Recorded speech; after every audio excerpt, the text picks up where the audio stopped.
এবং আপনাদেরকে এখন এই লেসনে আমরা দেখাবো কিভাবে আপনি এই কিওয়ার্ডগুলো ইউজ করবেন। তো কিওয়ার্ড ইউজ করবেন এর জন্য অবশ্যই আপনাকে আপলোডে যেতে হবে। তো আপলোডে ক্লিক করলাম আমরা ইউটিউবে, দেন আমরা এখানে সিলেক্ট ফাইল, আমরা এখান থেকে একটা ভিডিও নিলাম, এটা সিলেক্ট করে এটা। তো যাই হোক, এখানে দেখতে পাচ্ছেন ওই আমাদের ফাইল নেম অনুসারে চলে আসছে। ফাইল নেম আমাদের ভিডিও 2 আসলে এটা এখানে ডিফল্ট অবস্থায় চলে আসছে। আমরা এখানে আমাদের টাইটেল দেব, এই যে দেখেন এখানে নেচার ডকুমেন্টারি ইন সুন্দরবন দিয়ে দিলাম, সুন্দরবন। হ্যাঁ, এখানে ডিসক্রিপশন দিয়ে দিলেন সুন্দরবনে কী পাওয়া যায় বা আমরা কী লিখতেছি। Invalid request, videos rejected. দেখ দুবার এটা আগেও একবার কী করে হয়েছে, এই কারণে লিখতে সমস্যা নাই। আমরা এখানে রিজেক্টেড লেখা থাক, সমস্যা নাই। তারপরে এখানে আপনি ওই ডিসক্রিপশন দিয়ে দেবেন আপনার ভিডিওর। দেখতে পাচ্ছেন ডুপ্লিকেট লেখা চলে আসছে। যাই হোক, আমরা আবার কী করতেছি, আপলোডে যাচ্ছি। ওকে, এখান থেকে আমরা একটা ছোট ভিডিও নিয়ে নিই। ওকে, তো যাই হোক, ভিডিওটি আবার লেখা আসছে, ভিডিওটি এরকম আসছিল।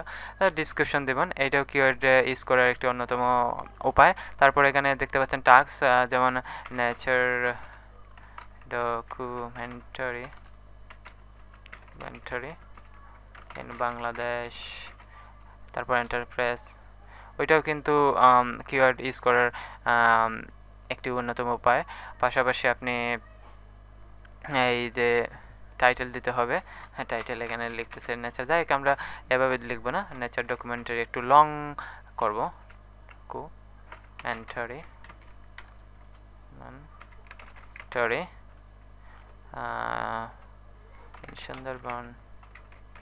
সুন্দরবন। এখানে ডিসক্রিপশনে একটু দিয়ে অনেক দিয়ে দেবো। এই ভিডিও কিন্তু সুন্দরবনের উপর না, মনে রাখেন, এটা জাস্ট বলতেছি আমরা। তো আপনি পাবলিশ করার পর এই কিওয়ার্ড আবারও ইউজ করতে পারবেন। আমরা এখানে ওইটা কপি করে দিয়ে দিই এখানে। দেখ আমরা জাস্ট এখানে এমনিতে দিচ্ছি, এটা মনে রাখতে হবে আপনার কিন্তু কিওয়ার্ড এইখানে ইউজ করতে হবে। পাবলিশের পর আমাদের আরেকটা অপশন আসবে, যে এই সাবটাইটেল ইউজ করার, ওইখানেও কিন্তু আপনি কিওয়ার্ড ইউজ করতে পারেন। ওইটাও কিন্তু গুগলে ইন্ডেক্স করবে, মানে ইউটিউবে ইন্ডেক্স করবে, গুগলেও ইন্ডেক্স করবে, এবং আপনার সার্চ হাইয়ার র্যাঙ্কের জন্য ওইটাও অনেক ইম্পর্টেন্ট। তো যাই হোক, আমরা দেখলাম এখানে টাইটেল, ডিসক্রিপশন এবং টাস্ক, এই তিনটির মাধ্যমে পাবলিশ হওয়ার আগে আপনি কিওয়ার্ড ইউজ করতে পারবেন। পাশাপাশি পাবলিশ হওয়ার পরে দেখেন এই আমরা রিটার্ন টু এডিটিংয়ে চলে যাই। এখানে পাবলিশ হয়ে গেছে, return to editing. Okay, return to editing, যাই হোক আমরা ভিডিও ম্যানেজার চলে যাই, রিটার্ন টু এডিটিংয়ের দরকার নাই। আমরা এখানে আমাদের ভিডিও দেখতে পাচ্ছি, এখানে এডিটে ক্লিক করলাম এবং এখানে সাবটাইটেল দেখতে পাচ্ছি, এবং সিসি মানে ক্লোজ ক্যাপশন। আমরা এখান থেকে সিলেক্ট ল্যাঙ্গুয়েজ ইংলিশ দিয়ে দিলাম, সেট ল্যাঙ্গুয়েজ। ওকে, এই অবস্থা আমাদের অ্যাড সাবটাইটেলস, এখান থেকে ইংলিশ। আমরা ক্রিয়েট নিউ সাবটাইটেলস আমরা আপলোড করব না, এখান থেকে ক্রিয়েট করব। হ্যাঁ, তো এই অবস্থা আপনি এখানে লিখে দিতে পারেন push while video while typing, ঠিক আছে। আপনার যদি স্পিড থেকে then this is a good one বা এরকম কিছু দিতে পারেন, সমস্যা নাই।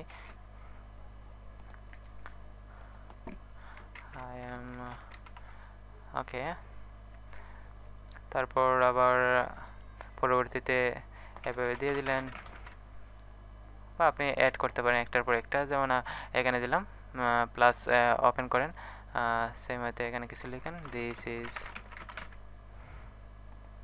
ওকে। তারপর আবার প্লে বাটনে ক্লিক করেন,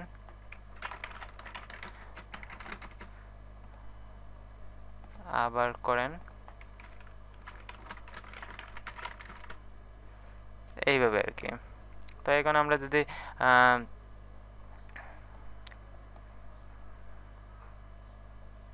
দেখতে পাইছেন, অবশ্যই অনেক ভালো, তাই না? তো এইভাবে আপনি ওই সাবটাইটেল ইউজ করতে পারেন, এবং এটা কিন্তু গুগল ইন্ডেক্স করবে, মনে রাখবেন। ওকে। অল দ্য বেস্ট, ভালো থাকেন। আমরা অবশ্যই জানলাম কীভাবে কিওয়ার্ড ইউজ করতে হয় আমাদের ইউটিউব ভিডিও। ওকে, ভালো।